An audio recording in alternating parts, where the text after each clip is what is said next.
Hey folks, today we'll be doing a code quality walkthrough. I'll walk you through some of the code I've built and we'll try to identify some good coding practices which we can follow. And I'll be giving two examples, one is Python and one is iOS. Actually three projects, right? One is Python, one Mac, one iOS. And the Mac and iOS ones are built in Swift. But the lessons are broadly applicable across stacks, backend, frontend, mobile, and across programming languages. So if a few points I mention are not applicable in your language, ignore those, right? And in general, try to understand the underlying principle rather than the detail. So let's get started. This is a tax calculator app I built. It's an open source project. It has only one Python file, so it'll be easy to look over it.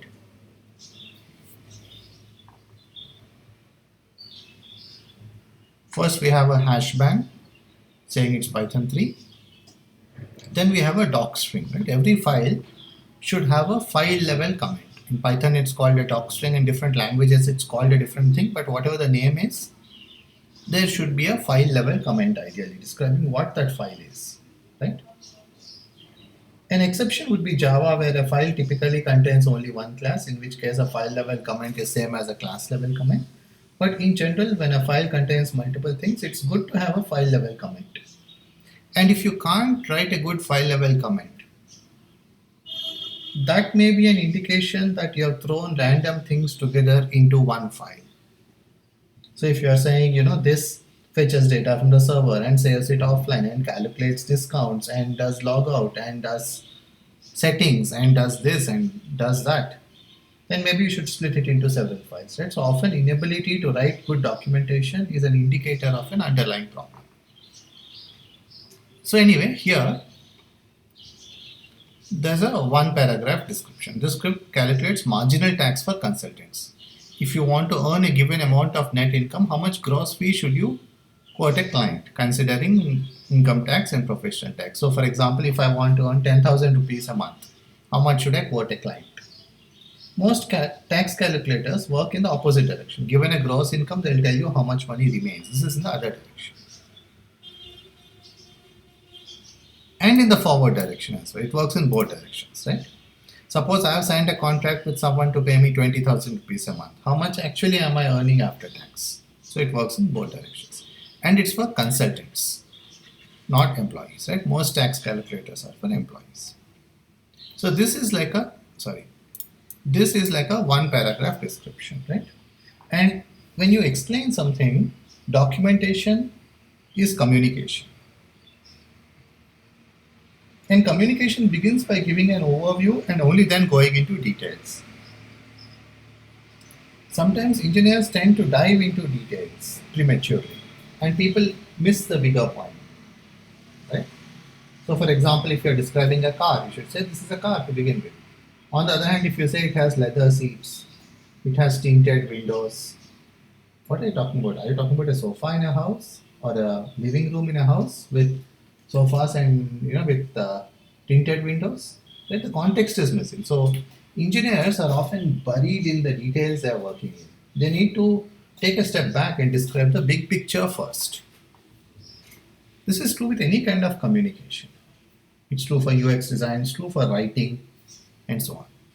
So this is the overall description. And then there are some assumptions. Every code makes some assumptions. They should be documented. Right? You can never write code that handles every possible situation. But it should be documented so that people reading it know whether it is right for them or not, or if they need to make modifications. Moving on, I have defined variables in uppercase, constants in uppercase, right? Again, that is something that you should follow. Maybe for your programming language, you don't use uppercase, that's okay, right? And in some languages, there isn't a convention, in which case you should come up with your own convention. And notice that the comment doesn't say, and it has a comment as it should. Notice that it doesn't say this is a professional tax, right? Comments should not say what is already obvious from the name. And if it is not obvious from the name, then only you can write a comment. So for example, if I, instead of professional tax, if I say P tax equal to whatever the number is, and then I write a comment, this is the professional tax blah blah blah.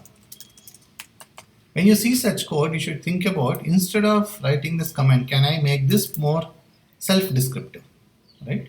And avoid abbreviations. Unless it's a standard one like TCP/IP, that's fine. But often people come up with their own abbreviations, right? The company told me they are hiring an EM. What's an EM? Would it really kill them to say engineering manager, right? So avoid such kind of abbreviations. And whenever you write a comment, stop and ask, can I make the name itself better? So anyway, and once you come up with a good name, don't repeat it in the comment. So anyway, this varies from state to state. In Karnataka, it is 200 rupees per month, except for 1 month where it's 300. So that is how this is calculated. Because 200 times 11 plus 300, right?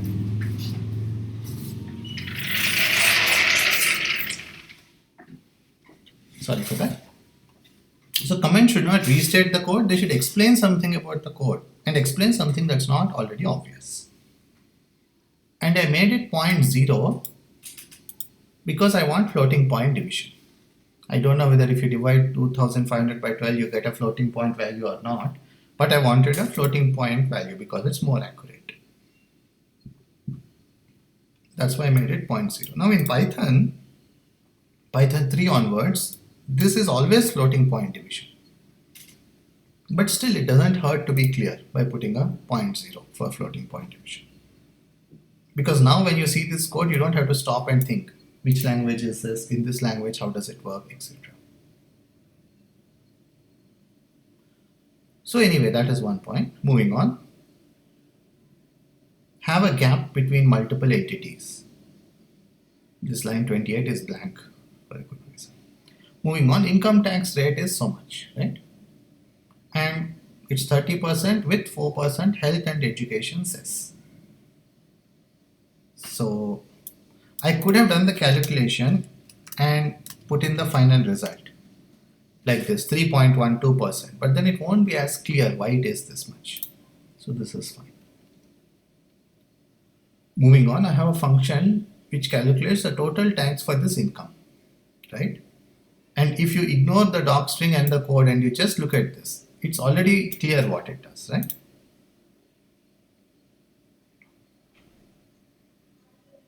And in this program, I followed a convention of either gross income or net income. I never say just income as much as possible in this program, because what kind of income are you talking about? Before tax, which is gross, or after tax, which is net, right? So in your own program, you may have certain kind of conventions that you follow, and you should come up with your own conventions. So I don't just say income. Like I could have said income and written a comment, but that's not ideal. Moving on, what does this calculate? It calculates total tax. What does total tax mean? Income tax and professional tax. How does this work? First, you calculate the taxable income by subtracting the professional tax from the gross income, because you don't pay income tax on the professional tax, right? So if I have earned 10,000 rupees, professional tax is 2,500 rupees, let's say. I pay income tax only on the remaining 7,500. Then what is the income tax? It's a taxable income taxed at the income tax rate. So now that I know the income tax and the professional tax, the function is trivial, right? It took some effort to make it this obvious to understand, right? Moving on. What is a net income? It is just the gross income minus the tax, right? What remains after tax. And you should always write for people who don't have the knowledge that you do. Somebody who is not well versed with taxes may not know what net income means. So you should explain things, what remains after tax. Moving on, there's gross income for net income. This is the reverse direction. If you want to earn a given net income, how much gross income should you quote to a client? And this, yeah, it starts with 1 rupee and keeps increasing it till you get the desired net income. This is actually inefficient if your net income is like ₹1 billion or so. But if you are earning ₹1 billion, call me, I'll build something for you. And I'll charge you 0.1% of it. I came up with a different algorithm that increased it by 10% instead of by 1 rupee, but it's fine, it's not necessary. Moving on, I have a few blank lines to separate the two sections. All this is a tax calculation, all this is the IO related part of it. I have a helper function, format rupees, which just uses the rupee symbol. And I have a function print gross income for net income, right? You calculate it and then you print it out, right? For a net income of so much, you should aim for a gross income of so much, both monthly. If you just printed a number like 75,000, you don't know what that is, right? So program should explain what they are saying.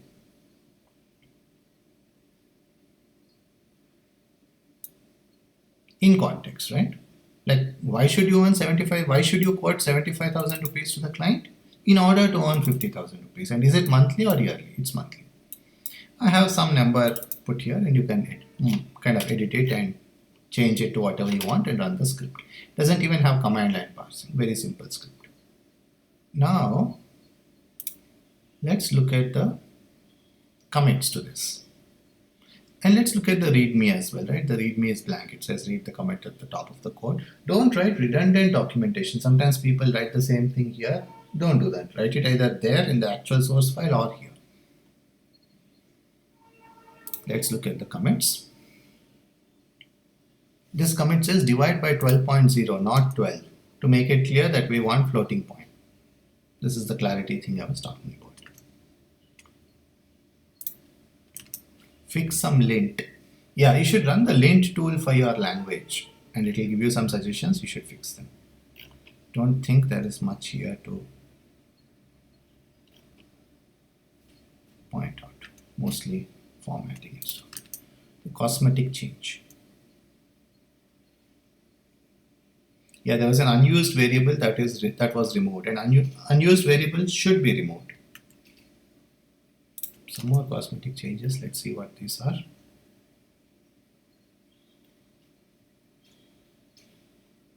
Yeah, it says why GST is not included.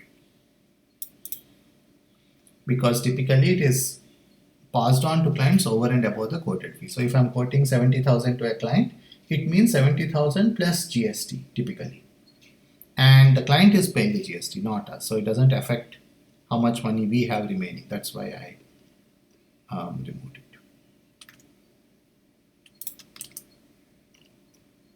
Yeah, I think this version of the code had a bug. The fix is you don't pay income tax on professional tax, right? If you look at the earlier version, it multiplied it by 0.3. Then I calculated a cess as 4% of the tax. Then I added both. I refactored it to do the calculation once, the cess calculation, right? Here we can understand that this includes both the tax itself and the cess. So that simplifies the rest of the code. And the bug here was income tax was being charged on the professional tax. Actually, what you have to do is you have to calculate a taxable income by subtracting the professional tax and calculate tax only on the taxable income. So the other point here is to make commits small. Each commit should fix one thing. It's okay to have dozens of commits, not a problem. But don't bundle up multiple changes into one commit. And have a commit message that says some changes to this program, which is a bad commit message. Because when you have a bug and you're looking through the commit history, it should be easy to identify what the problem is from the commits, right? Update commits. Let's see what this is. Yeah, earlier I had tested it with 3.7, then I tested it with 3.9, so I updated the commit. And comments require maintenance, right? You can't just ignore them. They'll get out of date and they may even be counterproductive, confusing people rather than helping people.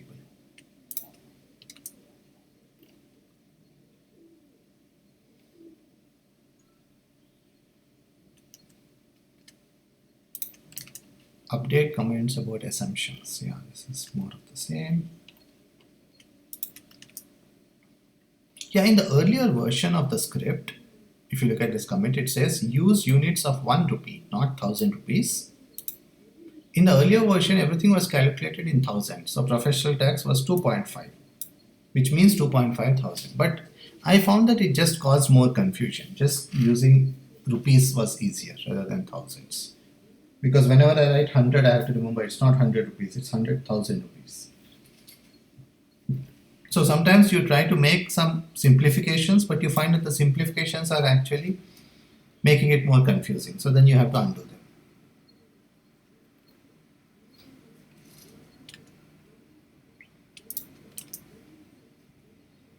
In the earlier version of the script, it tried to detect cases that it didn't handle. For example, if your gross income is more than 50 lakh rupees, it would ignore the surcharge that was there on high income. This is different from the health and education cess. This is a surcharge, right? So the program would try to detect some cases that it wouldn't handle, but I found it to be not worth it for such a tiny program. For a sophisticated program, you absolutely can and should try to detect cases and print warnings like this. It's not an error, still giving you an approximation. Right? The other thing is you should know when to use errors and when to use warnings. Right? Error is when the program can't function at all.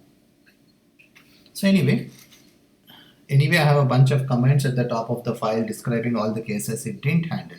So I felt this is like over engineering for such a tiny program. So I removed it. Because it also caused confusion. When I ran the program and it didn't print any warnings, I thought everything was fine. But everything was not fine because it didn't detect all the cases it didn't handle.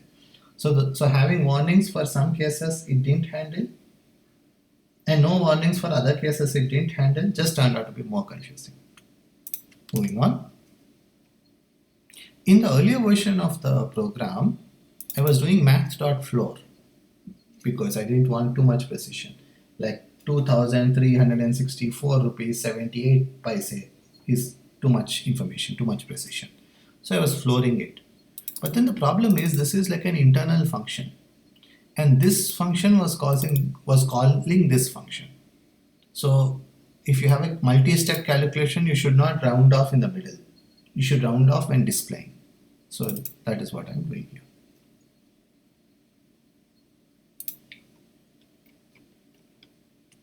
Significant cleanup. Let's see what this is.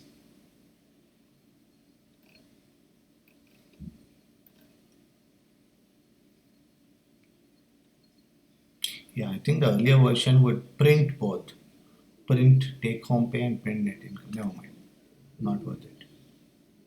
No semantic change. This kind of comment is very helpful. Then you know that if you are debugging a problem, you are looking through the commit history to find out when the problem was introduced. You don't even need to look at this commit. It's just comments and renaming and so on. There is a kind of tax called presumptive taxation. So I had put this in originally and notice the comment where you can read more about this and what section of the income tax code it falls under. But then not all consultants are eligible for this and you want to calculate tax conservatively when quoting to clients. So presumptive taxation, as far as I understand, lowers your tax burden. Better to calculate it conservatively when you are quoting. So if I want to earn 10,000 rupees, I need to quote a certain amount to the client. I shouldn't go ahead with the deal and then say, oh no, I didn't earn what I wanted to earn. So I want to be conservative.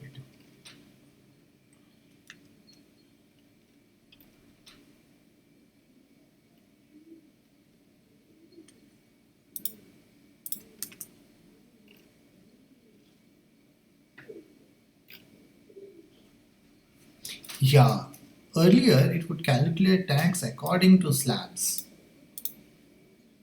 But then I found that it's unnecessary. I just assumed slab 3 where I fall in, right? Because my income is more than 10 lakh rupees a year. And I simplified the program. So I made it a marginal tax calculator, right? That's what marginal tax is. Because now that I'm already earning 10 lakh rupees, if I get 1 more rupee, how much tax am I paying?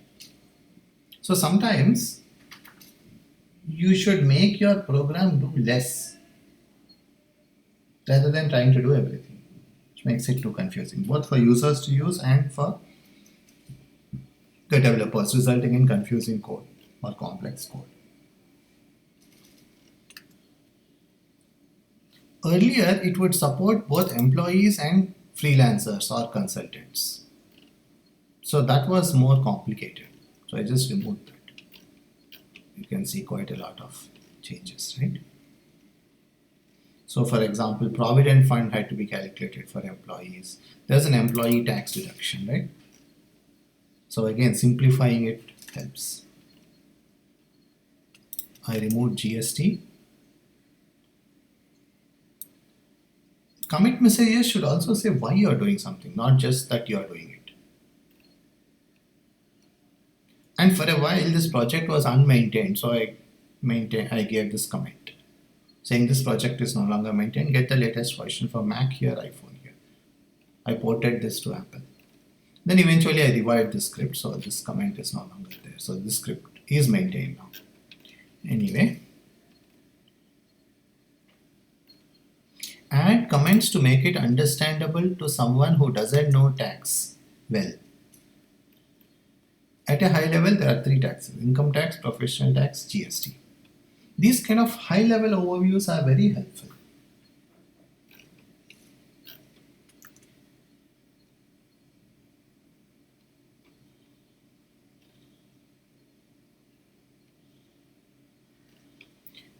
These are older commits, we won't go through all of them.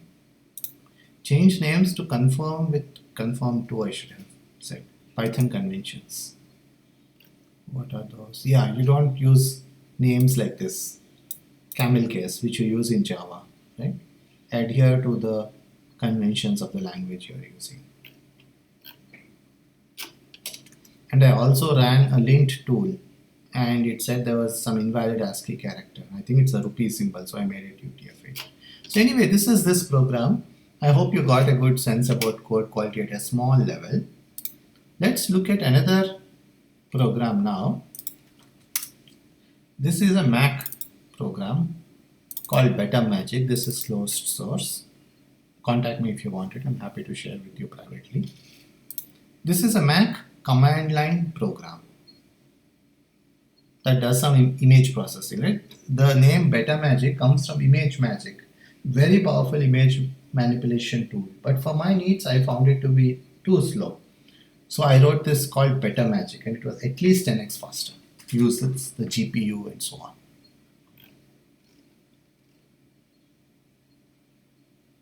So you can see there are a bunch of files. Let's look at this plus util. In iOS, this is a convention for extensions. And when you have an extension, you can add a property or a function to an existing data type, like an integer in this case. And I have an is power of 2. You can see the calculation. And if you do, okay, I'm not using this apparently. Anyway, so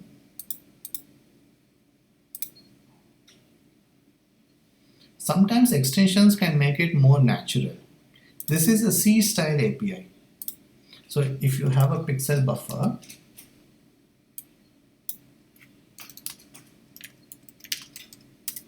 whatever it is, instead of calling CV pixel buffer get width buffer, you can do buffer.width because of this extension. So do such things for convenience to make your own life easier. Unfortunately, the underlying APIs are not always as easy to use as they should be. And this is where extensions really help, because you invoke this on the data type itself as if it's a built-in type. Many languages don't have extensions. In those, you have to have a util function. Like in Java, for example, you would have to do cv pixel buffer util dot get width of buffer. Right? It's clunky, and every time, I mean, you can call it width if you want, but irrespective of the name. Every time you want to use it, you have to think, is this a built-in function of buffer? in which case I should call it this way, or is it an external one? With extensions, it just becomes cleaner, right? The cognitive load disappears when trying to use it, you use it naturally.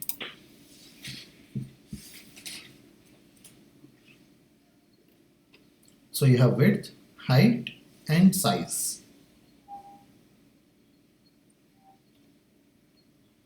You have a function, and notice the comment. There are 3 slashes, which makes it a documentation comment. If you were to generate documentation from this code, it would include it. What comment should be within the function and what should be outside? The thing that should be outside is the part that tells you how to use it, what it does. The implementation details are inside. For example, what pixel format do you use? Right. The high level details should be here, especially preconditions and post conditions. Preconditions are what should the caller ensure before calling this. Post conditions are what does this function ensure after it returns. So it's like a contract. If you do this for me, I will do this for you. All that should be here. So make. In Swift, I think make is a convention. In Objective-C, it used to be. I think it is the same in Swift. In any case, I made it a convention in my program. So you can also use your own conventions. Creates a buffer. This is less efficient than using a pool, see below. So don't, okay, the below has been refactored into another file or something, leave that aside. So don't use this function for a live video where 24 frames arrive in a second and shouldn't be dropped.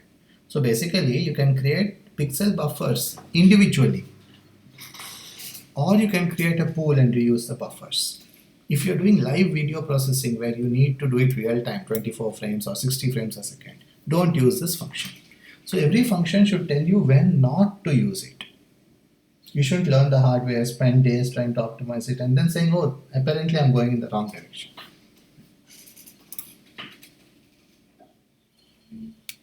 The whole reason this function exists is that the underlying API is very messy. Look at this stuff. So that is one point. And everything should have a reason. I'm using the 64-bit format for RGBA, which means each of them is 16 bits.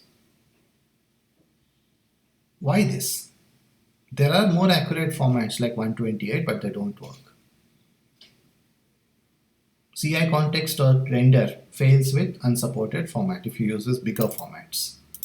So whatever you have learned the hard way should be documented here so that someone else doesn't learn it the hard way once again. This is very important when there are multiple developers in the team. Otherwise, everyone will be redoing the prior engineer's work and not building on top of it.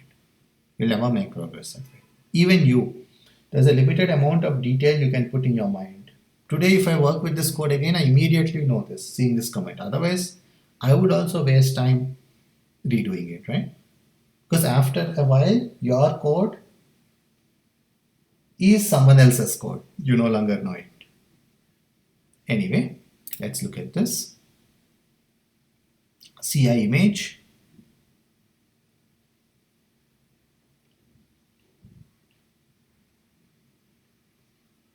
I don't think there's much to say here. Swift supports operator overloading, and you can do that here. So in this case, if you want to divide all the values, all the pixels in an image by 2.5, you can use this function. You can say image divided by 2.5 in a very natural way. And this is the kernel it uses. I think it's the OpenGL language. And this runs on the GPU. Now, this is a level of abstraction. If I want to efficiently divide all the pixels in an image, I don't need to know all the GPU stuff. I just invoke this function and it works.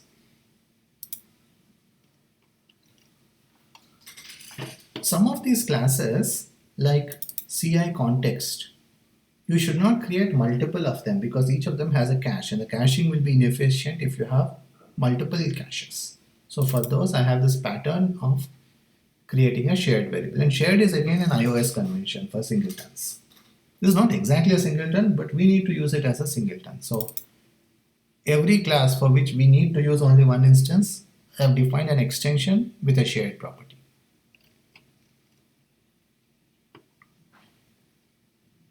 And in Swift, this is initialized only on first use. So there's no performance constraint as well. If you're worrying, what if we create this and then don't use it? That typically doesn't happen.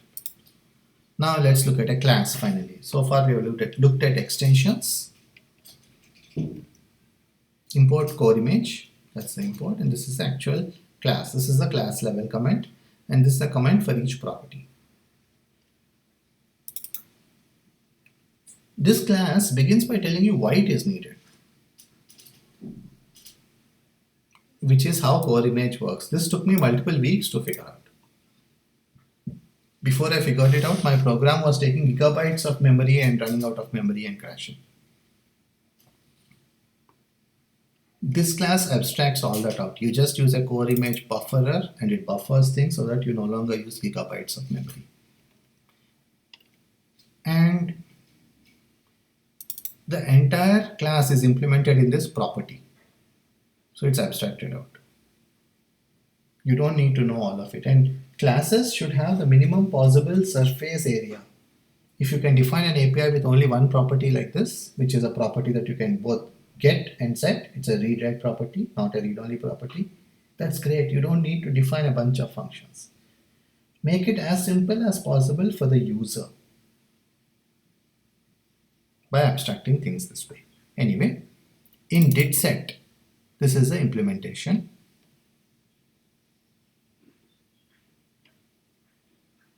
And it allocates two buffers lazily, only if they're nil, and it swaps between them. It uses them alternatively. And why do you need two buffers?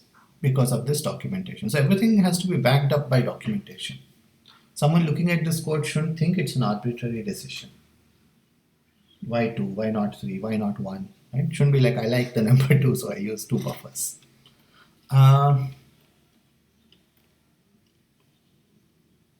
Yeah, so the way this works is when you assign to it, I think this is something I like. When you assign to it, so let's say I define a core image bufferer. Image bufferer.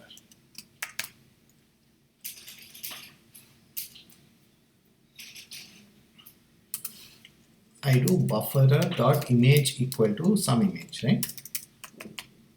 And then it buffers it and releases the right hand side, right? Which can consume gigabytes of memory.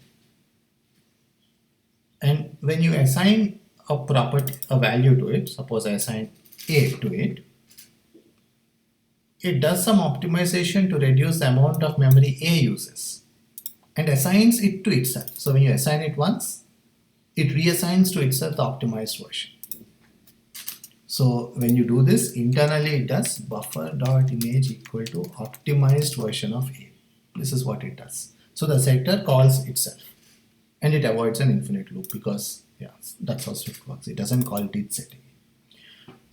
So didset is basically called when a property is assigned. So if you have a person class with an age property, whenever you assign the age, didset is called and you can print my age changed or whatever it is, right? So similar to that.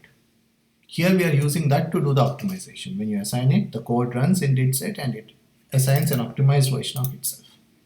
And the nice thing is you don't need to worry about all these implementation details. You just use it naturally and it just works. There's also a helper function here. Moving on.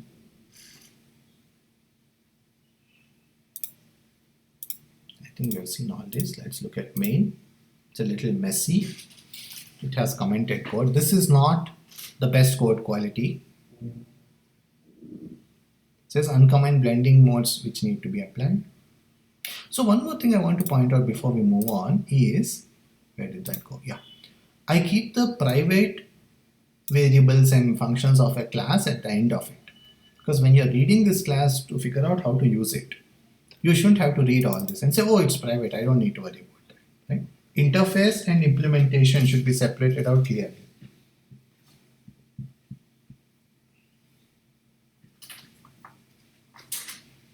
So this part is the interface, this part is the implementation. And you have this section called mark. I don't know if it works properly, but see, you see this section in Xcode. in this navigator. So in Xcode at the top, you have this navigator that shows you everything within the file. And it creates this section called internals. So if you're seeing what all it has, you can select one and you go there. Right? And this comes later on. That is the mark internals. Let's look at main. File private.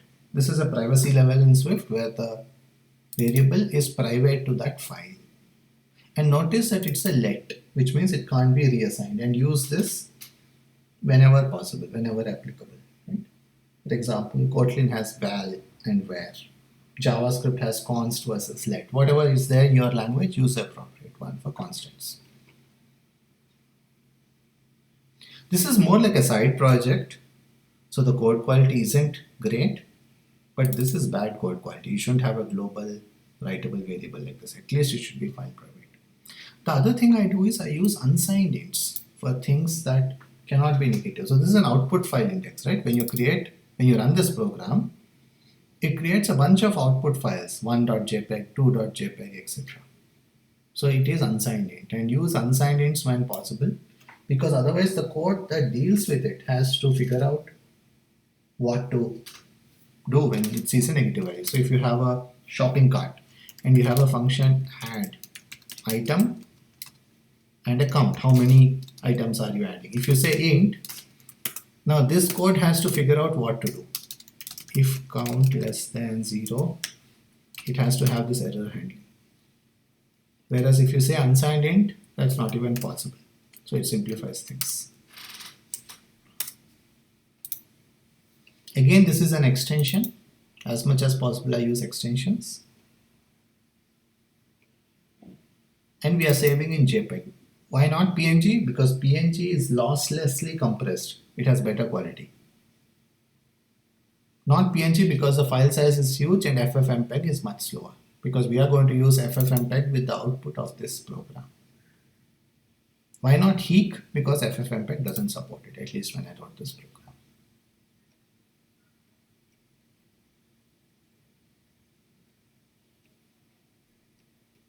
And because this program takes a long time to run, because it can generate possibly 1,000 files, it prints each time it wrote something so that you don't worry it hung. So when you run this program, it says wrote 1.jpg, wrote 2.jpg, wrote 3.jpg.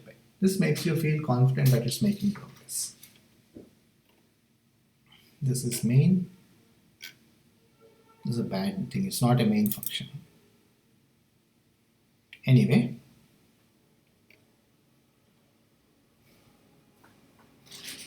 I don't think there's much to say except that this is not the best code possible.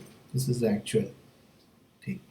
Anyway, I think we're doing some debugging and optimizations and we refactored it this way. We should have refactored it more, but that's it. I mean, we just left it there.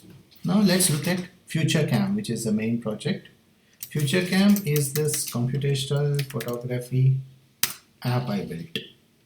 You can check it out at this URL. It's an interactive site. You can play with the sliders to see how it changes.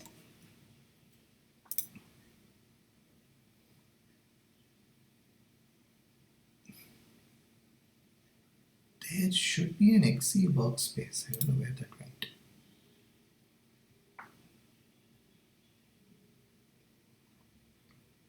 Let's see if it opens.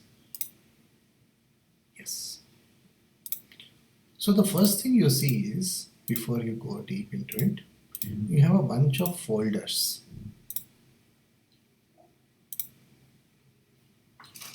Extensions, right, what we already discussed, are in this directory. So a big program should be organized into subfolders.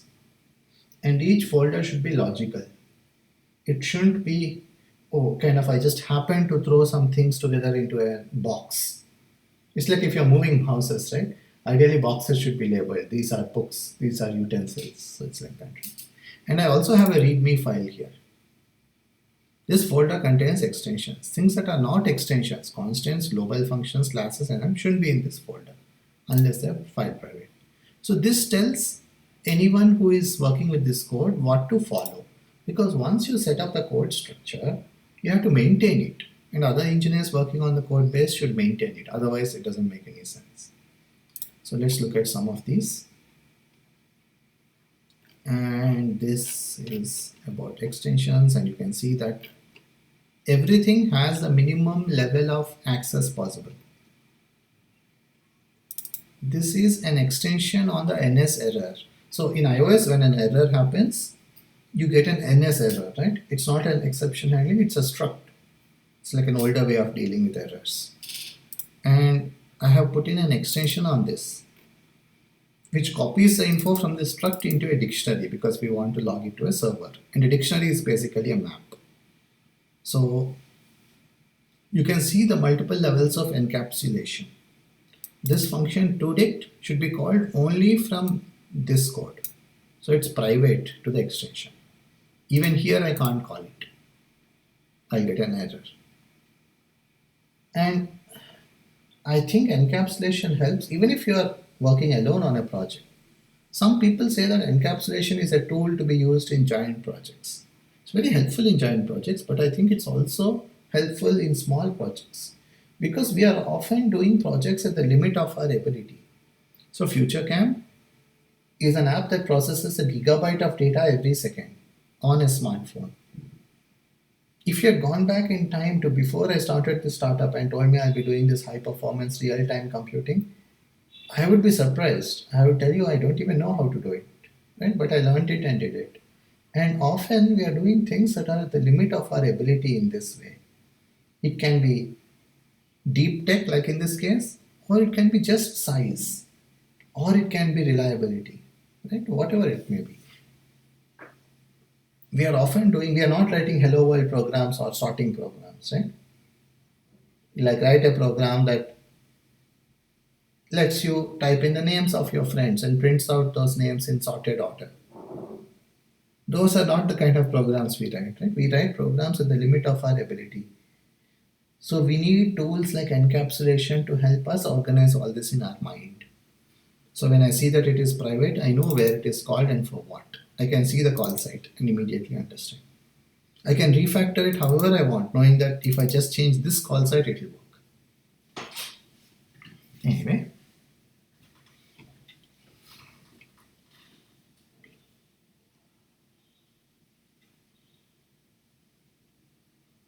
So this is private to the extension, but the extension is also private to this file. So it's a second level of encapsulation. So you can't call copy info2 from outside this file, nor is it needed. So, normally this would be a separate file by itself. Just as I have analytics plus util, I would have ns error plus util. But I put it here because it's used only in this file.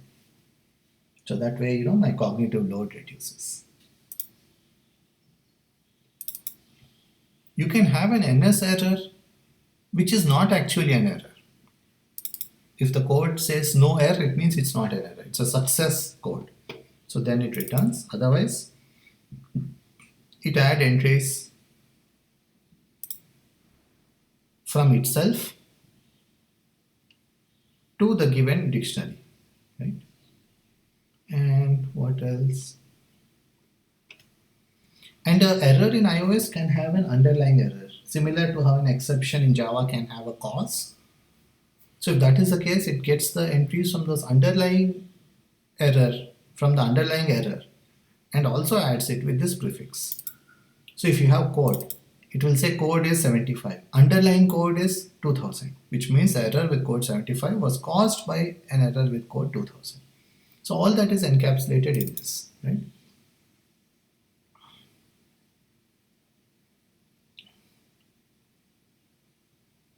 And this is again file private var. This is a set.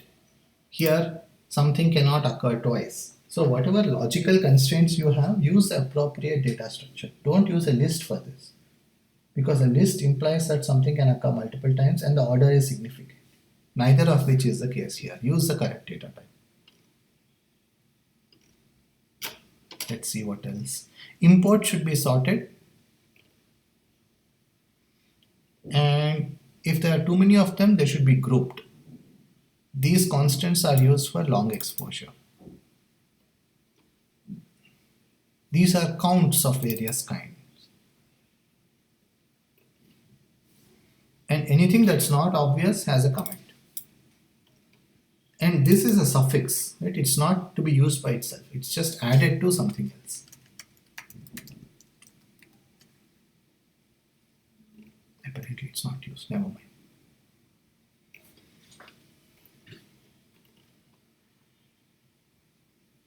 And this analytics actually comes from Firebase. So I've extended Firebase analytics with domain specific analytics. So if I'm taking a time-lapse video, I just call this function after the capture completed, log time-lapse taken properly. And this logs the underlying Firebase event with a standard set of parameters and a naming convention. So all of them have something underscore taken properly. So I don't have to use raw Firebase in the rest of the program. So whatever underlying library you are using, think about how you can adapt it to your use case.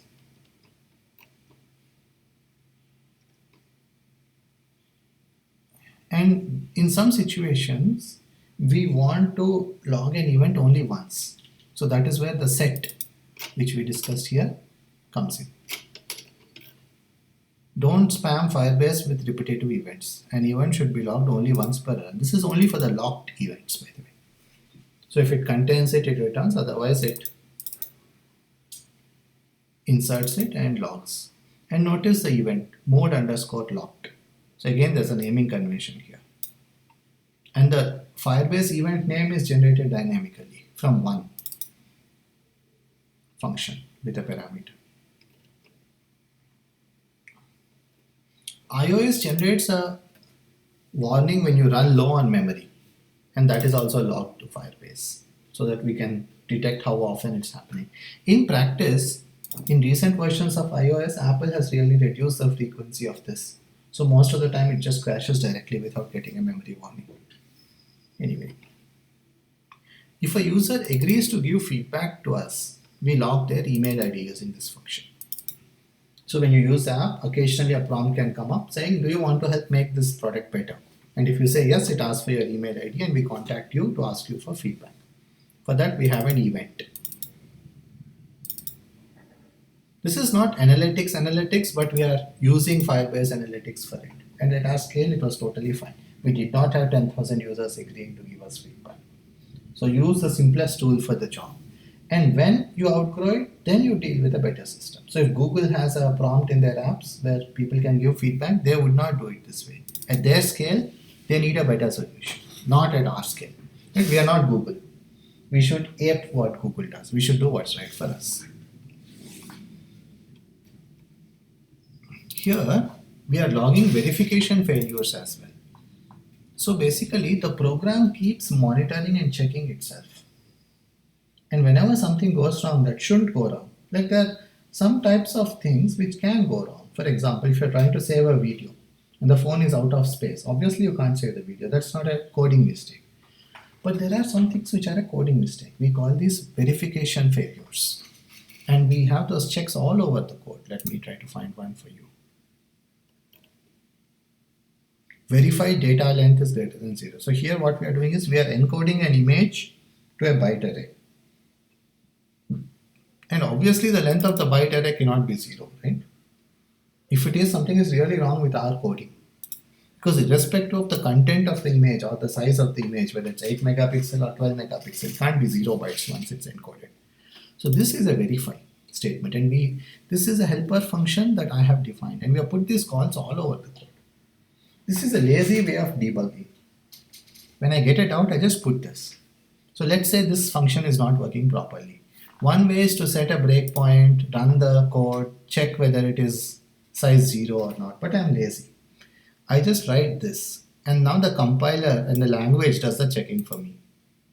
So be lazy in this way. And the advantage of this is tomorrow if something else breaks and this becomes 0, the verification automatically triggers.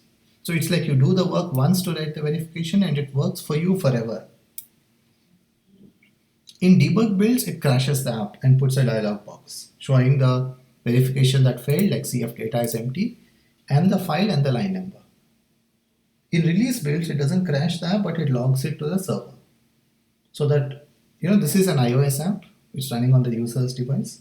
We log it to the server so that we can see what verifications are happening often. And we found one of them happening 100 times a day, one happening twice a day. And obviously we prioritize the one happening 100 times a day. So that is verifications. And when you're debugging it, the fact that you have a verification gives you a lot of confidence.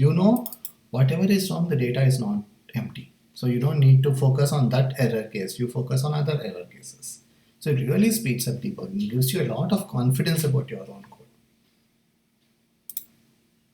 And when that verify function fails, it calls log with verification failure equal to true. And if it is true, it logs a Firebase event called verification failure.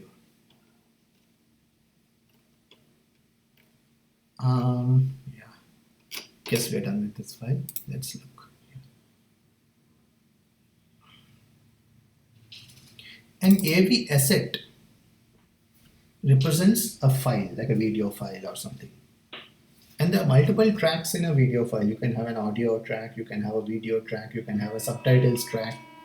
You can have multiple audio tracks as well, like a movie that has multiple languages, and you can choose whether you want audio in English or French, for example. So all that is represented by an AV asset, and we want to get the video track. And I encapsulated this because the iOS API for loading it is kind of messy. And this verification failure did happen. We did have video files with no tracks. I don't know why. We couldn't fix this. It would happen occasionally. And there's a Stack Overflow link as well. If you don't call this, you often get nil. We called it and we get nil sometimes, but without this, we used to get it even more often. So if the underlying APIs are broken or buggy or poorly documented, like iOS APIs are often, you need to encapsulate the brokenness in your own thing, which is less broken. At least it detects if something goes wrong.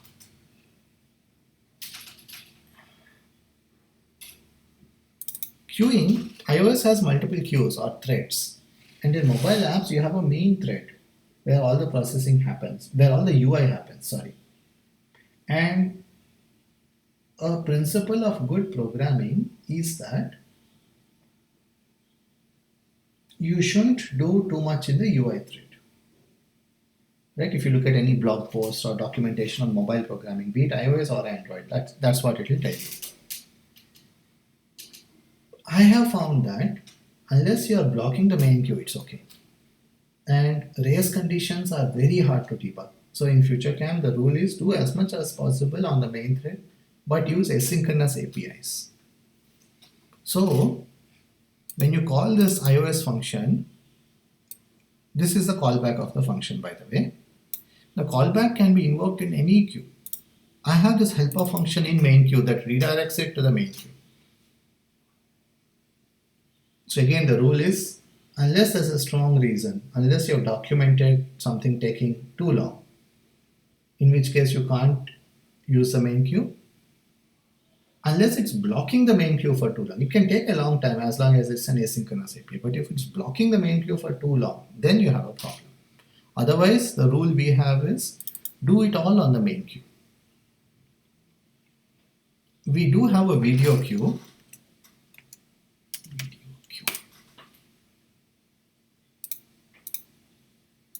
This is a queue where we do video processing, real-time video processing. So when you're recording a video, every frame needs to be processed in real time, and you're getting frames at 30 frames a second or 60. So that is real time. There you can't do it on the main queue. You need a separate queue for that. Except for this, everything should happen on the main queue. We don't have other queues in our program. So you need to define some high-level architecture for your program like this, high-level design principles, and you need to follow them. Otherwise, if you do things in an ad hoc way, it will go haywire. In fact, one good principle of code quality is coming up with your own design rules like this. So anyway, Swift has this wonderful thing called guardlet. And the advantage of that is or guard in general. When you do guard, if the condition fails, you come into the else block and you return. It's basically like an if. So if you are placing an order, right? Imagine an e-commerce store and you have a shopping cart and there's a function place order. Now you can say if item count equal to 0, return, because there are no items to purchase. Or you can say guard item count greater than 0. Assume this is an unsigned variable, so we don't need to worry about negative cases. Else return. And then actual checkout code comes here, right? So you can either do this or you can do this.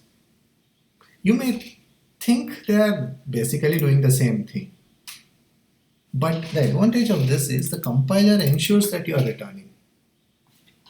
So if you write code like this won't compile in Swift.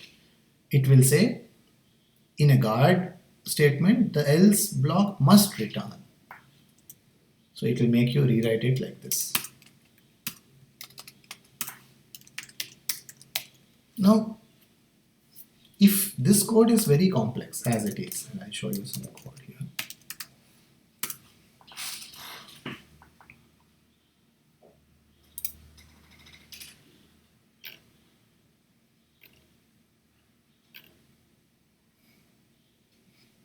Yeah, this is a good example.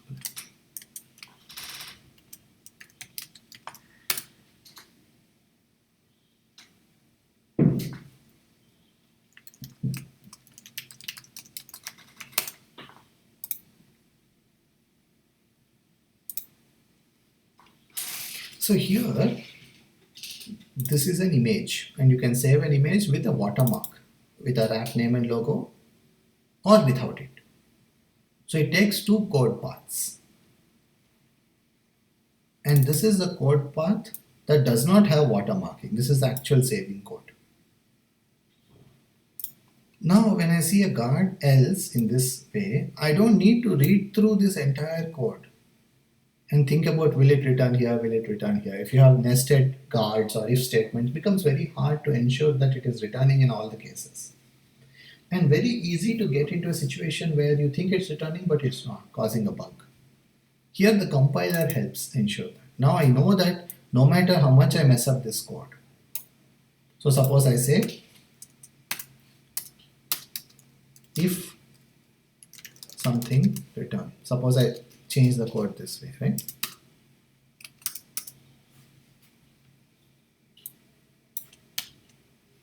Oops.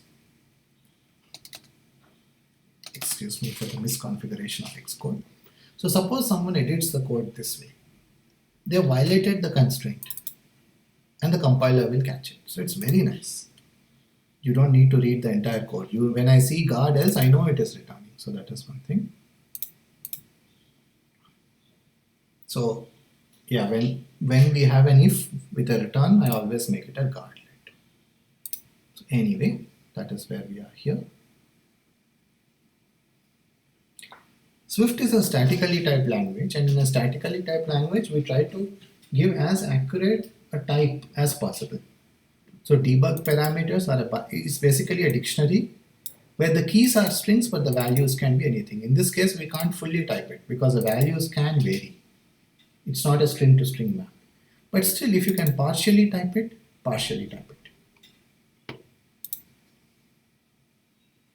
Sometimes you have a class that works well, but its constructor doesn't do everything you want it to do. So you have to do some work after invoking the constructor. In that case, you can define your own constructor or initializer as Swift calls it. What does it do? It creates a reader, it adds an output to the reader, and it calls start reading. So it eliminates this kind of tedious work. And it also optimizes it. Because the way it works by default, it makes a copy of all the image buffers. And if you're talking about a 12 megapixel video, each frame is 48 bytes, 48 MB, right? Because it's 12 megapixel multiplied by RGB and 48 MB.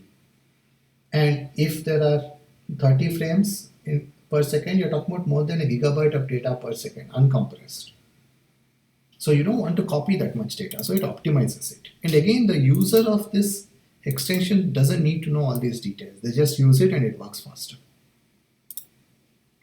And it also does error checking. Start reading should return success, and it verifies it.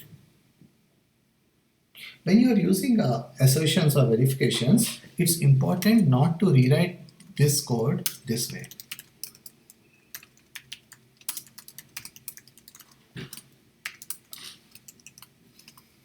And then couldn't read the first video. The problem with this way of reading it is, if you're in some languages, you can disable assertions, or they're disabled by default in release mode, or in Java you have a flag to disable them. If it's disabled, you're not calling start reading anymore, in which case it doesn't work. So assertions should only verify, they shouldn't make a change that is necessary for the program to work correctly. So that is what this does.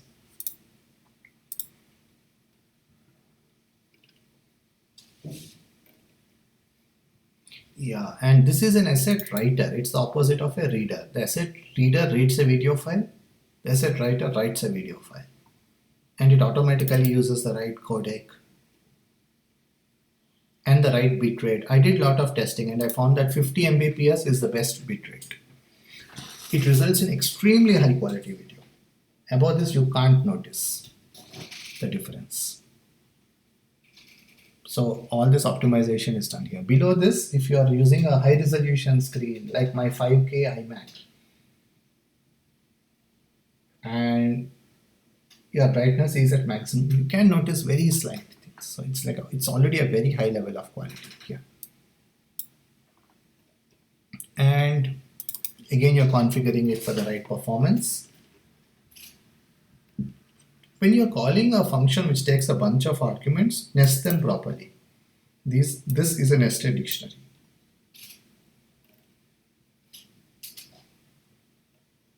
Sometimes when the app is not able to function fast enough, it drops frames.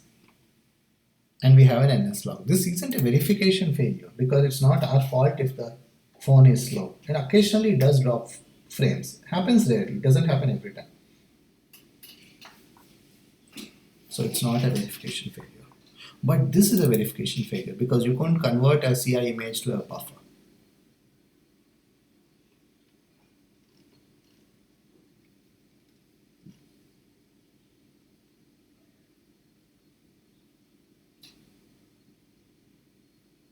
And when you have underlying APIs that don't work the way you want or don't adhere to your design conventions, define your own APIs. For example, the finished writing API within the asset writer, it takes a callback, but it invokes it in an arbitrary queue. We don't want that. We want to invoke it in a specified queue or thread. So we have defined our own finished writing, which invokes the underlying finished writing, gets the callback, and then redirects that to the given queue. And you can see that we try to detect as many error cases as possible. In an asset writer, you need to have an input from where you are writing. It can't be empty. You can't have multiple inputs as well. And we did have bugs where one of these two was failing. So good to write verifications. If you are in doubt whether a verification is needed, write it anyway. If the verification triggers, then you know that, then you learned something about the code, which is good anyway. And if it doesn't trigger, it's good as documentation as well. Because in theory, an asset writer can have multiple inputs, but this accessor returns a single input. So naturally, somebody may think, hey, which of them is it returning? And it says there's only one. Or what if there's no input? What does it return?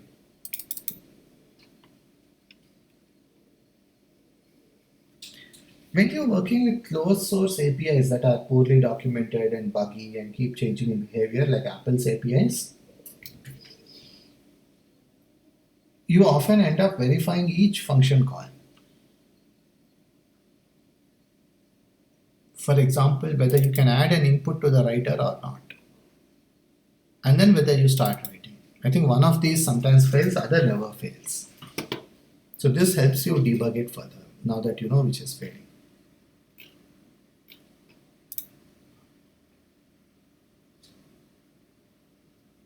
An AV capture device represents a capture device like a camera or a microphone. And wide represents a wide angle camera, tele represents a tele camera. And ultra wide represents the ultra wide camera. And this is again easier, right? It's easier to do AV capture device dot wide than to call AV capture device off type dot built-in wide angle cameras. It's just a helper. And tele, this is question mark, it can be nil. Older iPhones don't have a telephoto camera. And ultra wide also is available only from iOS 13. So there I have this. Because this code does run on iOS 12 also, so that's the way I've handled it. Otherwise it returns nil. And this is very convenient. So now you can just check whether this is nil instead of having to check hash if available iOS 13 every single time you use this. And these are initialized only when you access them. So you're not opening all three cameras when the app starts up, which is important. And this is the front camera.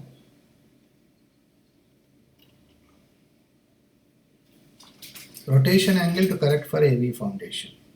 So basically a camera physically has only one orientation, but the phone can be held in any of the four orientations. So you need to rotate the photo or video to make it look in the correct orientation, and that's what this does. It gives you the angle that you need to apply. And there is another function, rotation transform for UIKit. So this function is for AV foundation, which is audio video API in iOS, and this function is for UIKit, which is a UI. They have different orientations. So the angle for this doesn't apply to that.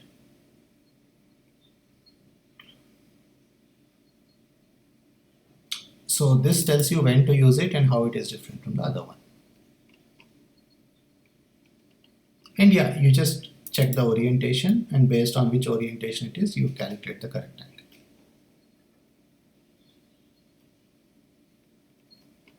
iOS has this very nice thing called differ. So when you open something and you need to unlock it, you just call differ. And then iOS ensures that no matter what you do here, this is called. So even if you say if something return, even if you write this code, iOS will ensure that this is called. You don't need to check manually. Very convenient.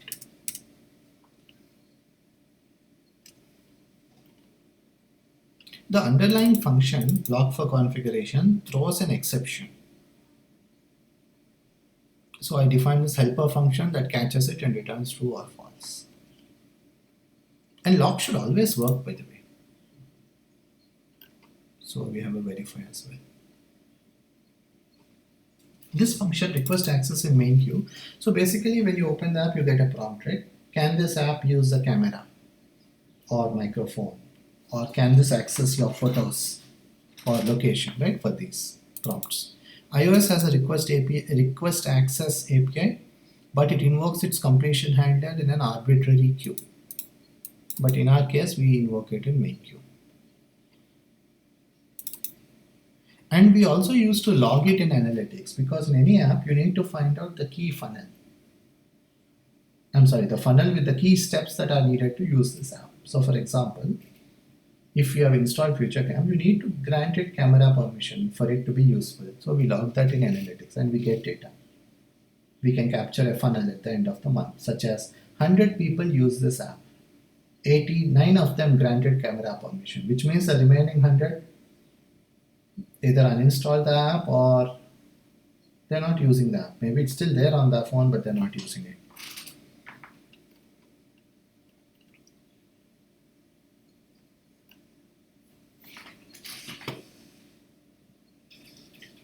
An AV capture device, such as a camera, can have different formats. You can record in 720p, 1080p, 4K, etc. So this returns the highest resolution among all of them.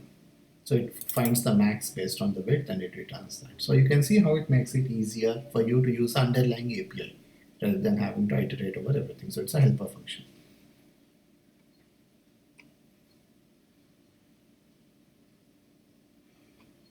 This sets the format. And By the way, guys, this is going to be a long video. We have been recording for a while. If you are tired, take a break, pause the video, remember the timestamp, and come back tomorrow. Right? I'll be continuing with this recording, but you don't need to watch it all at one go if you already feel overloaded. So, this sets the correct format before capturing a video, and it takes care of some constraints. It uses face detection autofocus, otherwise it can be blurry at night. Then it prefers something. So it tries to prioritize among these various factors. And the prioritization is this comes first, then this, then this. And based on these criteria, it returns the first one.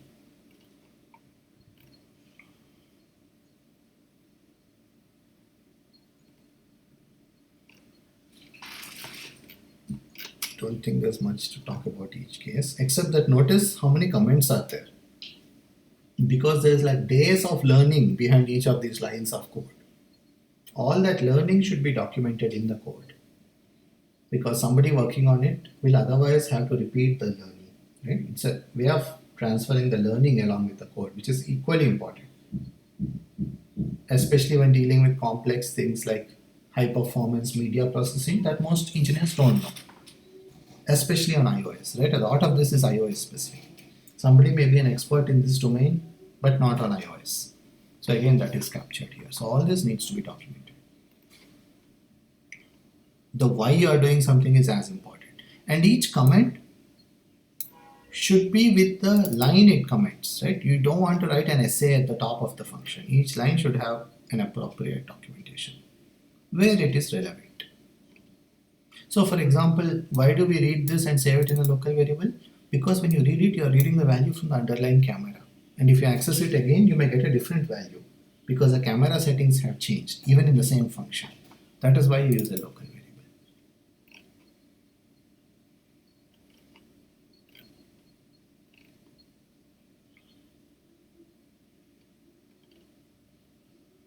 Focus and lock runs the autofocus algorithm once and then locks focus.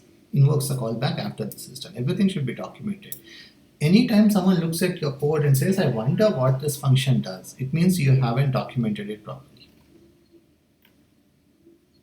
Again, these are private within the extension.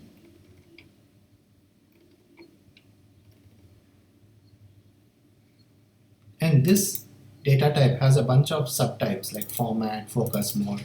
Those are also here.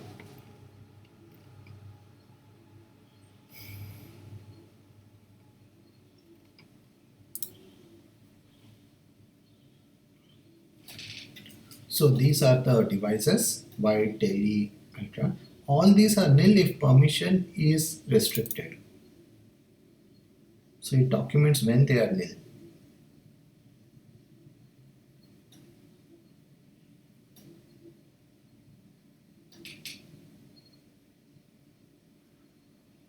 Uses stored rather than computed properties because, so basically this is a variable, it's not a function. So first time you access it, this code is run and the return value is stored in this variable. Next time onwards, the same variable is used. Why?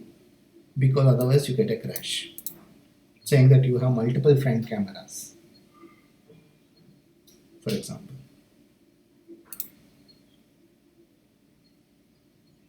Yeah, this is something I'm happy about.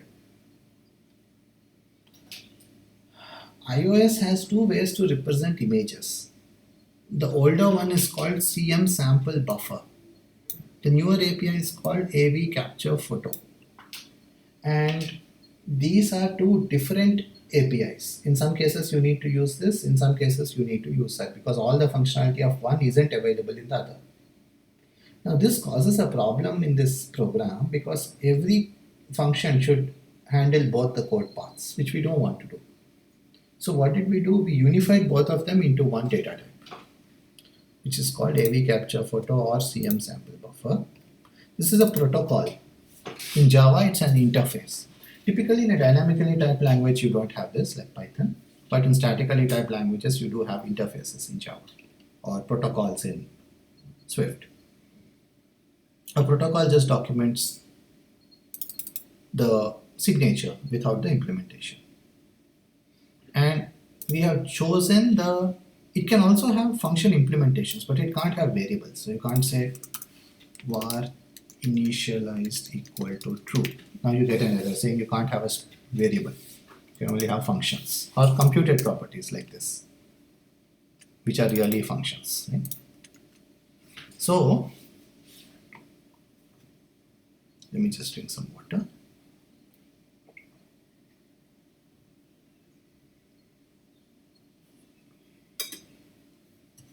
So this is used to unify the two APIs. And by the way, these are carefully chosen to match one of the two underlying data types.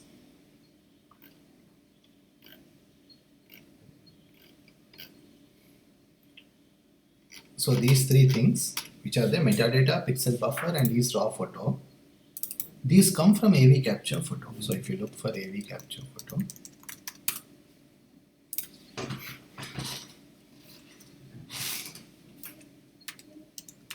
see, you have Ease raw photo here. This is Apple's documentation, developer.apple.com. So when you adapt this AV capture photo class to this common protocol, no adaptation is actually required because everything is already there. But when you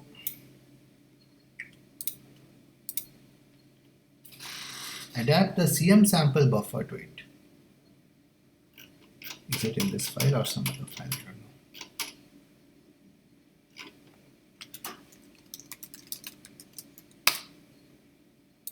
Here, you have to define those common functions like Ease raw photo. The underlying functionality is there, it's just that the API is different. For example, to check if it's a raw photo, you have to access something and call something which can return nil, in which case nil should be treated as false. There's some bit of adaptation required. So this says that CM sample buffer is an iOS built-in class and you're retrofitting it by making it implement this interface. Typically in languages like Java, you can't do this. You can't take an existing class and make it implement an interface. Unless newer versions of Java have this feature, and I don't think they do. In Swift you can. It's a very powerful tool to do things like this. So I've defined this protocol and I've adapted both the iOS classes to conform to my protocol.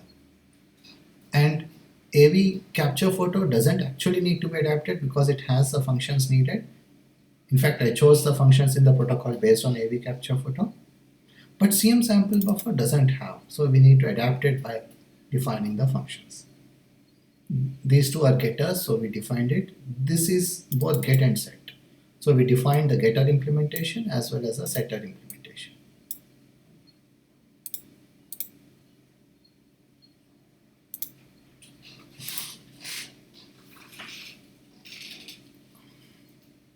Parameters which are not obvious need to be documented, like only one frame.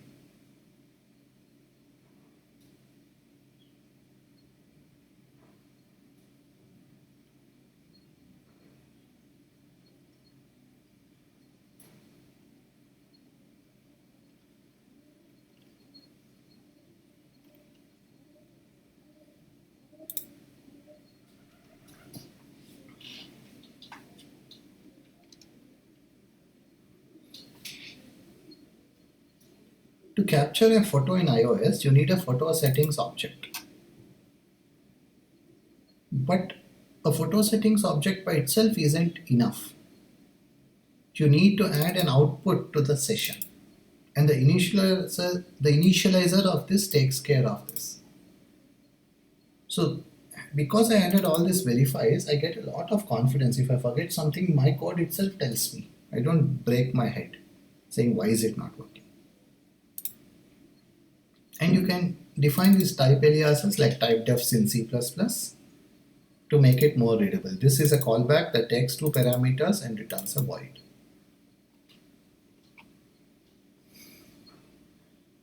And note that each of the callbacks has a documentation.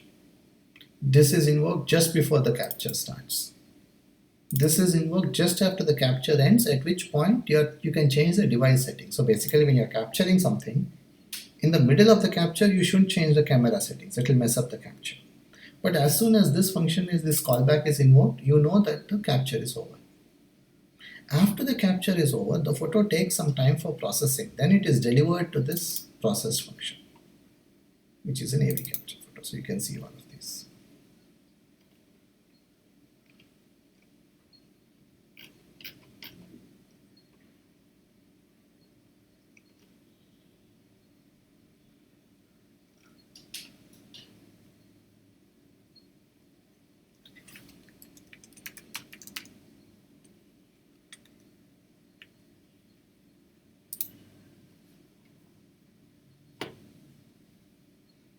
Lot of helper functions here. So here, again in iOS, when you want to configure a session, you have to call begin configuration, commit configuration, and then do the actual work. So you have to do something like this. Session dot whatever a equal to 1, whatever the session properties that you are setting. Now this is kind of tedious to write every time and you can forget it.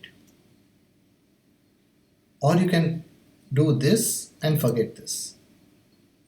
Or you can write it this way instead of using default. But the problem here is if you return here in some case, if something return. Now you have not committed your configuration. So basically the underlying API is error prone in the sense that, from a technical point of view it works, but there are a lot of mistakes you could make when using it. So instead of this API, I have defined my own API. I can call it this way, session.configure, session.a equal to 1, session.b equal to 2. That's it. I don't need to worry about all the things that can go wrong, committing the configuration, etc.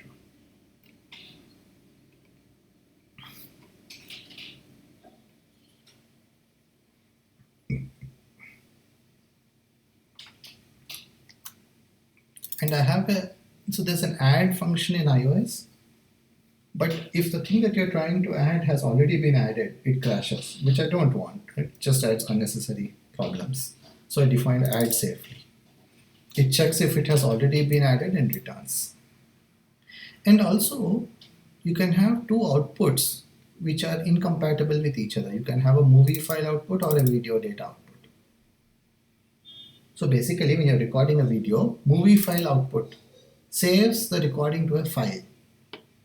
Video data output gives you the raw frame so that you can do some processing and do whatever you want with the raw data. You can't have both outputs on a recording. You can either save it to a file or process it. So this function takes care of that as well. If you're trying to add movie file output, it removes the video data output and vice versa, so it doesn't crash. And for some reason it wasn't working properly, this code. So I added this verification. After adding it, I verify that it is there. Otherwise I have this output not found after adding. Similarly, if you're adding the wide angle camera, it removes the tele camera and the front camera because you can't have multiple cameras active at the same time and so on.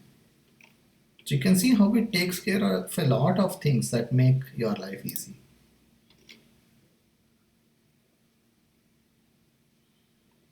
And what does this extension do? It saves images, watermarking them in the process. So with this comment, you don't need to read the whole code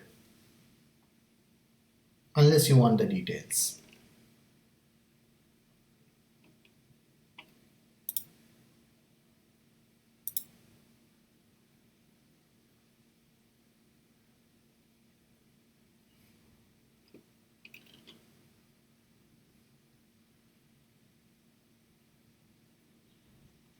Yeah, and this is again an underlying API that works in an annoying way.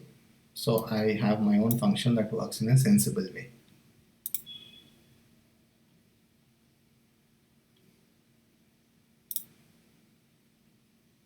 This is an array, and I've added a before helper function. It searches the array for the given element and returns the element before it or after it. And this is a remove element if possible. That doesn't crash if the element doesn't exist. The built-in function crashes. It requires an index also. So you have to search the array and find the index. I don't want to do that. I want the element. So you can help. You can figure out. And there's a filter function in the iOS array class. You give it a callback. It invokes the callback for each of the elements, and whichever passes it returns. It keeps only those. Right? So the problem with that is if none of them pass a given filter condition, it returns an empty array. I don't want that. So I have this function called filter if possible. It tries to filter with the given thing. If at least one of them passed, it returns the filtered results. If none of them pass, if everything got filtered out, it returns the given array itself. So the advantage of this is if you have a bunch of formats for capturing and some of them use face detect autofocus, which works better, and some of them don't, you would want to use face detect autofocus. But if you're running on an older iPhone which does not support it, all of them will return false. In which case, if you return an empty array, then you can't even choose a format, which means you can't even record a video. That's not what I want to do. I want to say, if possible, use face detect autofocus. So that's what this function does.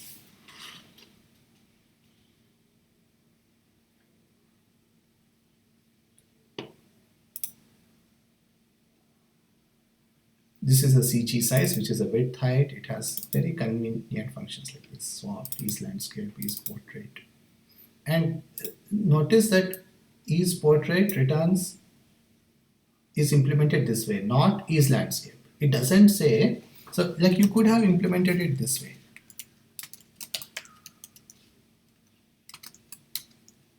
Return width greater than height. Actually, this is landscape.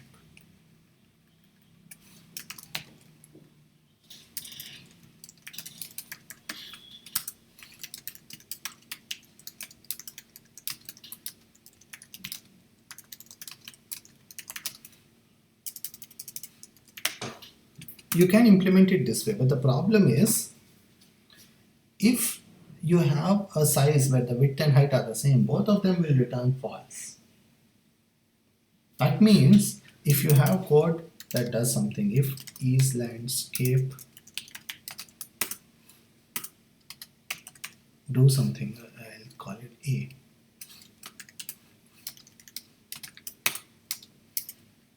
Or let's make it a print.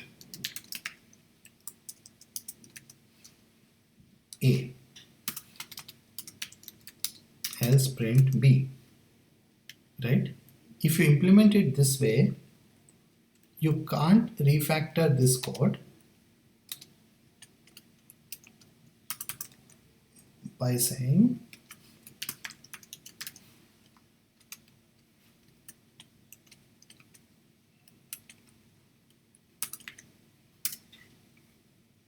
you can't refactor it this way. Because if the width and height are the same, these two, this would print B, this would print A. So it's not actually refactoring, it is changing the behavior. I didn't want this because this makes your life harder when you're using it. I have defined it this way so that I don't need to worry about this, right? So every function should be defined to make its user's life easy.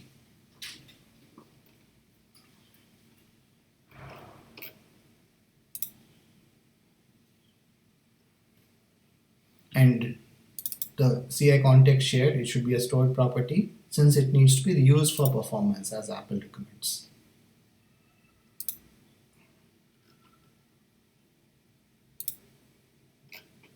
And if you notice earlier, some of these things have comments, have links to Google Docs. This is a design doc which I wrote, which defines this in much more detail. So you need to have links like this.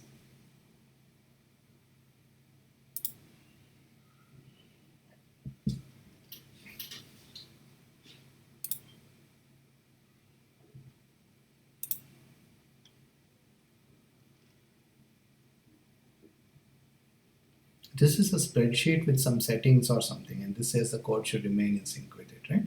So as much documentation as possible should be with the code, right?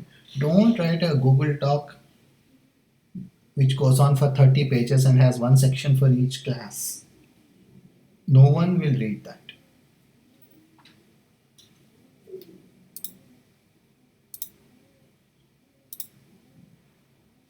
I think instead of doing a code first approach, let me try to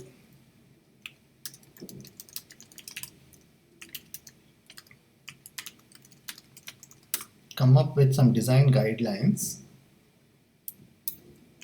and show you examples instead of walking through each line of code. Yeah, so you can see this. Let's go through these guidelines and refer back to the code to see how we are following these guidelines. Don't solve problems you don't have yet out of a desire to have code that's extensible, reusable, or whatever.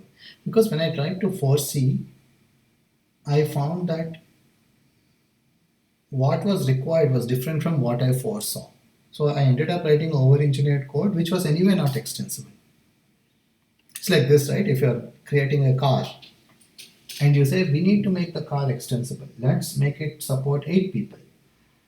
But then actually what you may need is a boat. So when you try to foresee what kind of extensibility you need, you will foresee wrong. You'll just over-engineer things. Another is don't repeat yourself. So if you have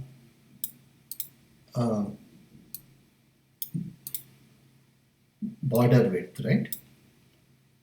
It's okay to have it inline. You don't need a named constant like this. If it is used only once, but if you use it multiple times, then you should not DRY, right? Don't repeat yourself.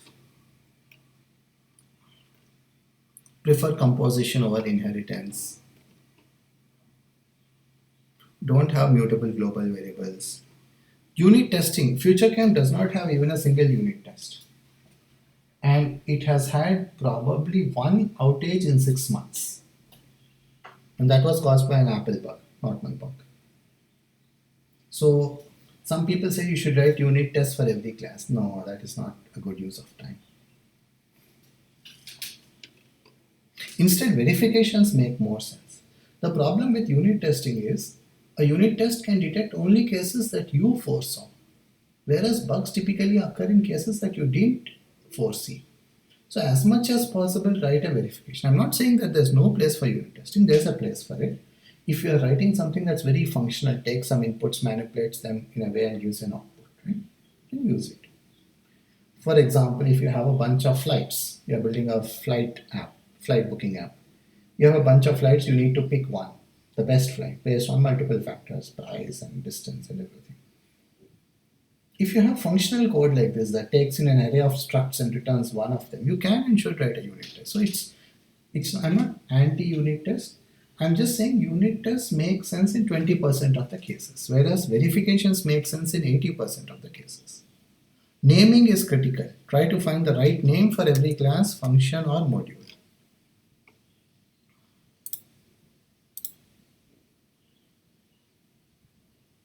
Frame producer. It produces frames, right? And in image processing, each frame is like an image. It produces a series of frames from the camera. So it takes a photo, gives it to you, then takes one more, gives it to you, then takes one more. Boolean should have is or has in the name to prevent a doubt. So if you just say file.open, does it open a file or does it tell you whether the file is open? If it is the latter, you should say file.isOpen.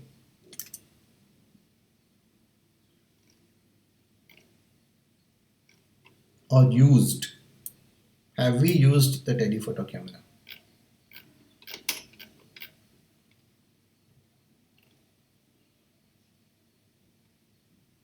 Past tense. Have we switched cameras? Maybe I should have used is or has here. Yeah, don't use negatives like is unsuccessful, because people will write if not is unsuccessful, and double negatives are hard to understand. Rename it to has failed to avoid the negative. If you change this function and rename it to is successful, then you have to go through all the code site, all the call sites where this is used and change the code to negate it. Instead, keep the logic the same and rename it to has failed. So that way the call sites don't need to be changed except for the rename. Yes, When you name something, think about how someone may misinterpret it. So does video resolution mean the number of pixels, width, or height? What does it mean? So I say things like video height, video pixel count, etc. Right?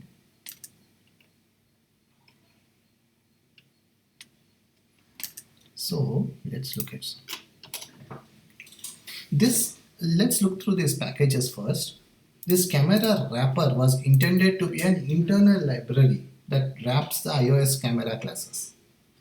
Unfortunately, it did not end up serving its purpose. So this ideally I should remove. Modes are the different modes. Long exposure mode, time-lapse mode, burst mode that you would have in a camera app. Controllers are the iOS view controllers. Each controller represents a screen.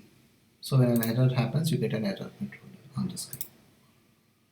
And onboarding has a bunch of screens. So each of them has a controller. UI, these are the UI classes.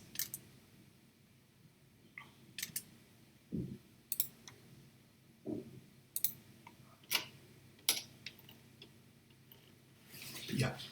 So what all does this class do is documented. Once you create a frame producer, it keeps producing frames till you stop it. So in the producer consumer model, this is a producer. In addition, it does all of these. It frees clients from having to track all of these. This is a high level documentation. Don't write useless documentation. If you have a function called setFoo, people write setsFoo. This is dumb. Don't do things for the sake of doing them.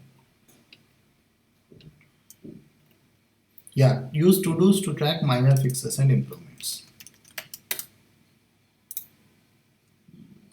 This code optimizes for memory performance, and we haven't tested on the iPhone 7, so that's a to-do.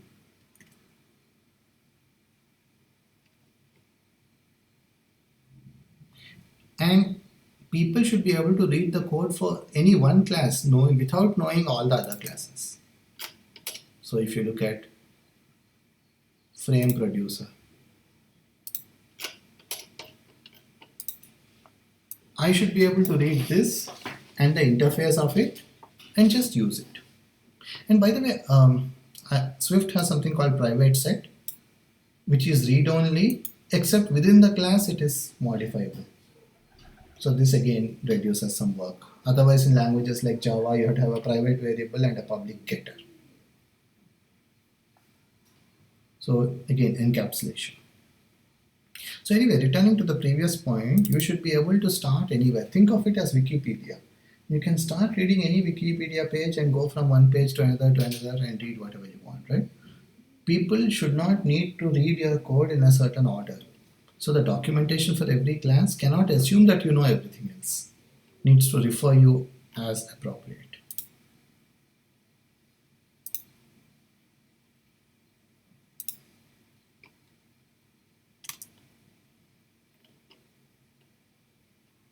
And if a class is too complex to understand, split it out.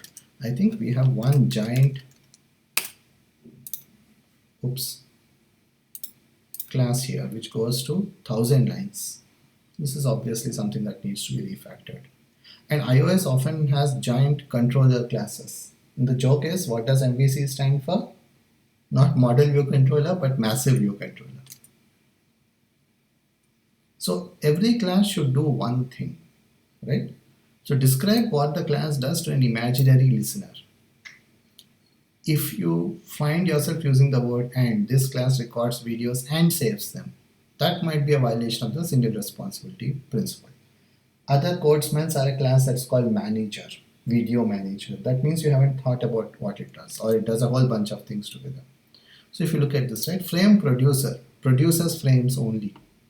Frame blender blends multiple frames together to create an output frame. So you can see each class does one thing.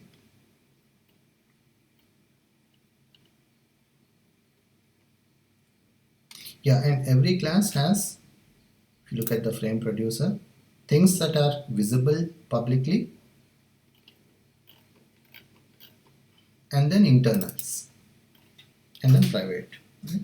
So in this case, this class conforms to a certain protocol. AV capture, Apple likes this very large names for some reason. AV capture, video data, output, sample, buffer, delegate. So it has these callbacks, but these are actually kind of private. They're not private as far as the compiler is concerned, but the user of this class should not be using these. So I have classified these as internal. And then you have private stuff. You can see this class is very complex. And in every program, you will have a very small set of classes which are very complex. That's okay. In the 80-20 sense, 20% of classes can be very complex like this. This is one of the core classes of the app. So it's not surprising that it's complex.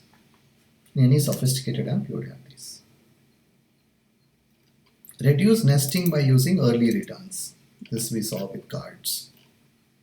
So let me try to find an example. Here, process frame. If this is nil, it returns. Then if something else, it returns. Right? It's easier to have code of the form if A return, if B return, and then process. This is easier than if A or not A, if not B, process. It becomes hard to track all the cases. This is easier. It's even better with guard. So you would say guard, not A, else return. Similarly for B. Refactoring is critical. We saw the refactorings that we did in the tax calculator. Nobody can, so some people think we'll design it properly and then we'll write it. Maybe they are very smart, I am not, I don't know. But I find that that strategy doesn't work. You can't foresee it. Design is organic. Design evolves. You don't first design and then build it. It's not like a building where you first draw a floor plan and everything and then you build it. It's not like that. It's like you build it, change it, build it, change it. It's more like playing tennis. You don't go to the court with a plan in your mind. Step 1, I'll do this. At the 10-minute mark, I'll do that. If the ball comes to the backhand, then I will do this, right? So,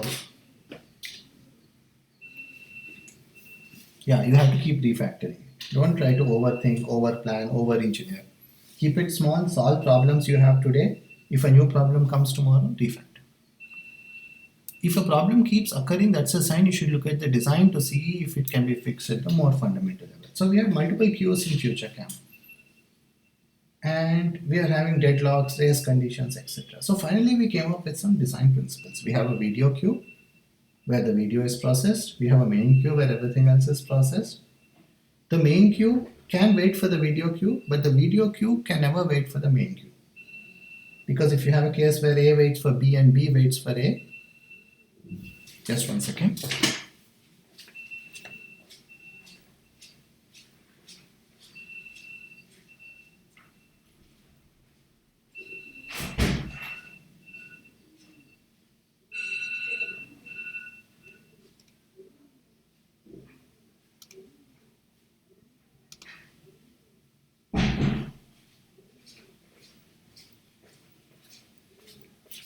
Sorry for that. If you have A waiting for B, B waiting for A, you can deadlock. So you need to solve some problems at the code level, but other problems at the design level, such as by saying the video queue can never wait for the main queue. This eliminates the deadlock. So what happened was when we built the app, we tried to launch it. We had occasional bugs. We thought they are not important or not occurring often enough to be important. And as we kept using it and as we kept doing QA, it happened more and more and more. And we realized it's a problem. So we fixed it. Then another bug came up. Then another, then another. For 2 months, we kept thinking we'll launch it this week. Then I realized, hey, there's a bigger problem here. It's not a series of small problems, it's a big problem. And you need to tackle a big problem at the design level. So then we came up with these rules. And in iOS, by the way, the main queue should not wait for any other queue. But we violated that design pattern. Because here, more important than the UI is the video processing, which can't hang. Because if you're processing a video and you're hung for a while, you've dropped a frame. You can't get that frame back. So your video will have a gap. If you're capturing a recording of a car going by, the car will appear to jump ahead suddenly. You don't want that, right? It's better for the UI to hang than for the capture to be disrupted in this way. Refactor incrementally. If you have a problem, fix it step by step, right? We saw the small commits in the tax calculator app. And when you write a comment like the discount percentage should be between 0 and 100%, convert it to an assertion, or in our case, a verification. Let's try to find a good case for it. Here.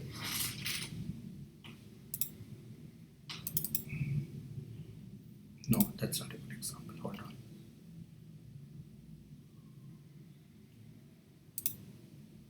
Yes, this is a good example. In a camera app, you have different modes, right? Like video, time lapse, photo, burst, etc. And you can change between modes. But you should not change modes when recording. So the change mode function verifies it. So this is a precondition. If is recording is true, the caller did something wrong. They should not have called change mode. So function should verify preconditions like this.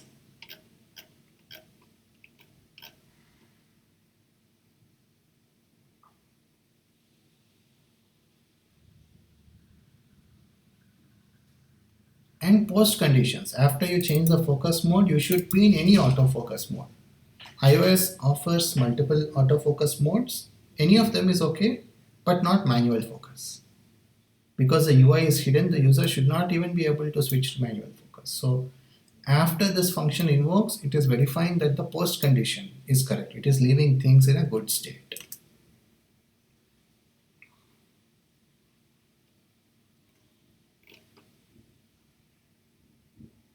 Each class should have assertions to ensure that it works correctly even if other classes have bugs.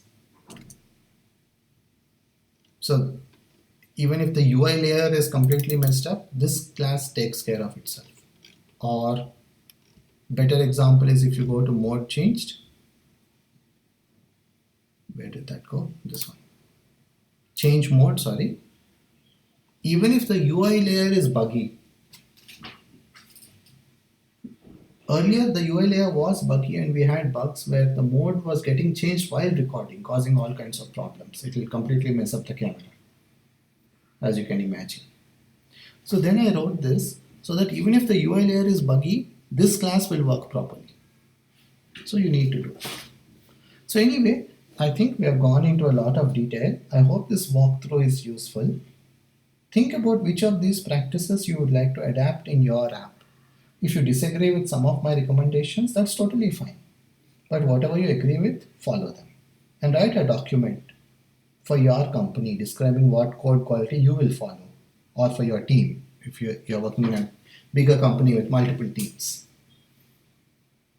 And enforce it in code review. Show the document to newcomers to your team and help them follow the correct coding practices.